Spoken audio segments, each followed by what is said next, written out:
रहीम अस्सलाम वालेकुम। उम्मीद करता हूँ तमाम दोस्त आप खैरियत से होंगे। तो दोस्तों आज एक नया टॉपिक और नई वीडियो लेके आपकी खिदमत में हाज़िर हुए हैं। मेरी लास्ट वीडियो में कुछ दोस्तों ने कमेंट किए थे और सवाल किया था उन्होंने कि हम लोग सऊदी अरेबिया से काफ़ी टाइम से जो है ना वो डिपोर्ट होके खरूज होके निकल के आए हैं वहाँ से, यानी कि जेल के ज़रिए या किसी और तरीके से जो लोग आए हैं डिपोर्ट होके। तो वो सवाल उन्होंने किया था कि क्या हम लोग सऊदी अरेबिया में दोबारा एंटर हो सकते हैं। किसी ने कहा मुझे 5 साल हो गए हैं, किसी को 3 साल हो गए हैं, ठीक है।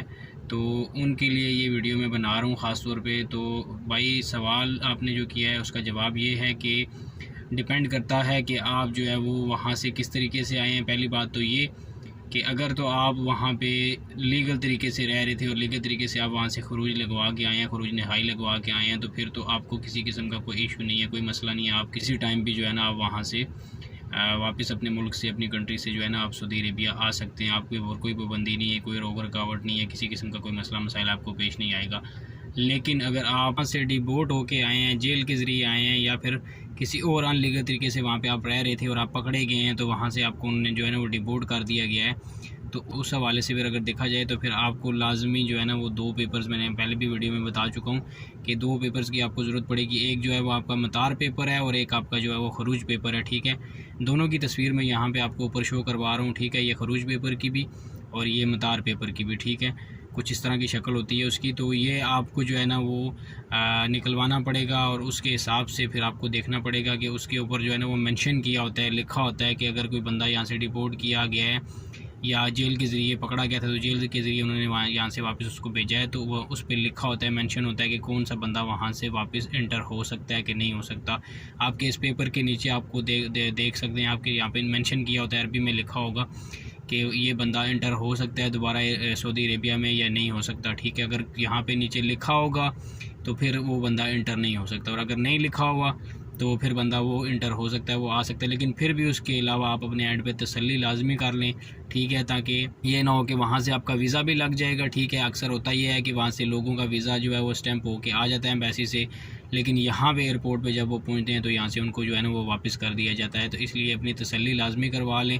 ये 2 पेपर्स का तो होना आपके लिए ख़ास तौर पे बहुत ज़्यादा ज़रूरी है, ठीक है। उसके अलावा अपने एंड पे तसल्ली करवा लें, जिस किसी एजेंट से या किसी भी ट्रैवल एजेंट से किसी से अगर वीज़ा आप लगवा रहे हैं, ठीक है, तो उसको कहें अपने एंड पे वो चेक करके तसल्ली करवा के तो आपको फिर जो है ना वो वहाँ से वो फ़्लाई करवाए, ठीक है।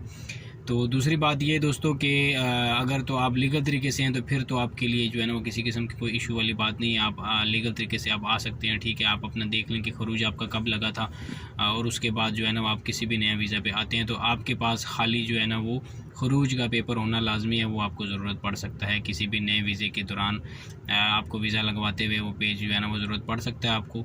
उसके अलावा आपके ऊपर कोई किसी किस्म की कोई पाबंदी नहीं है। अक्सर ये दोस्त ये करते हैं कि वहाँ से जो है ना वो वीज़ा लगवा के आ जाते हैं, चेक नहीं करते हैं अपने एंड पे, तो उनको बहुत सारे मसले मसाइल का यहाँ पे जो है ना वो सामना करना पड़ जाता है। यहाँ से कितने सारे ऐसे दोस्तों को यहाँ से एयरपोर्ट से जो है वो वापस भी कर दिया गया है, ठीक है।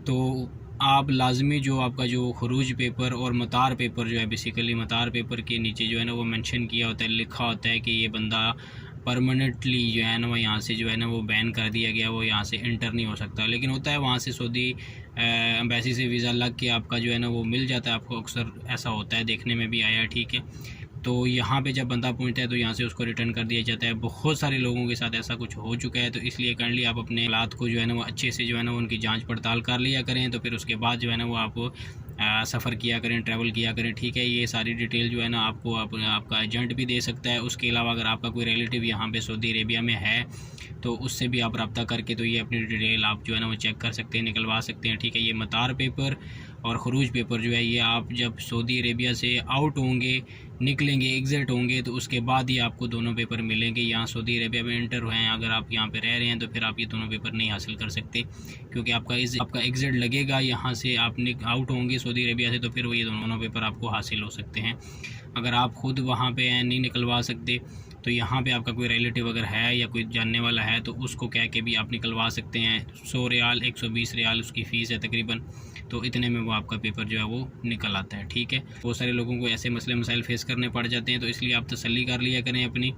तो फिर उसके बाद जो है ना वो आप जो है अपने नए वीज़े पे आया करें, ताकि आपको यहाँ पे आके तो यहाँ से जो है किस्म के मसले परेशानी को जो है ना वो फेस ना करना पड़े यहाँ से आपको, ताकि जो वापस दोबारा रिटर्न ना किया जाए। तो बहुत सारी मुश्किलात होती हैं दोस्तों, तो इसलिए वो इस सिलसिले में परेशान है, उनको समझ नहीं लग रही है, उनको पता नहीं चल रहा। तो ये 2 पेपर आप लाजमी निकलवा लें, उससे आपको तसल्ली हो जाएगी आपके ऊपर पाबंदी है या नहीं है, तो आपको उससे तसल्ली से पता चल जाएगा। तो दोस्तों ये थी एक अहम इन्फॉर्मेशन, अहम अपडेट आप लोगों के साथ शेयर की है। तो इंशाल्लाह मिलते हैं किसी वीडियो में, तब तक के लिए इजाज़त दीजिएगा।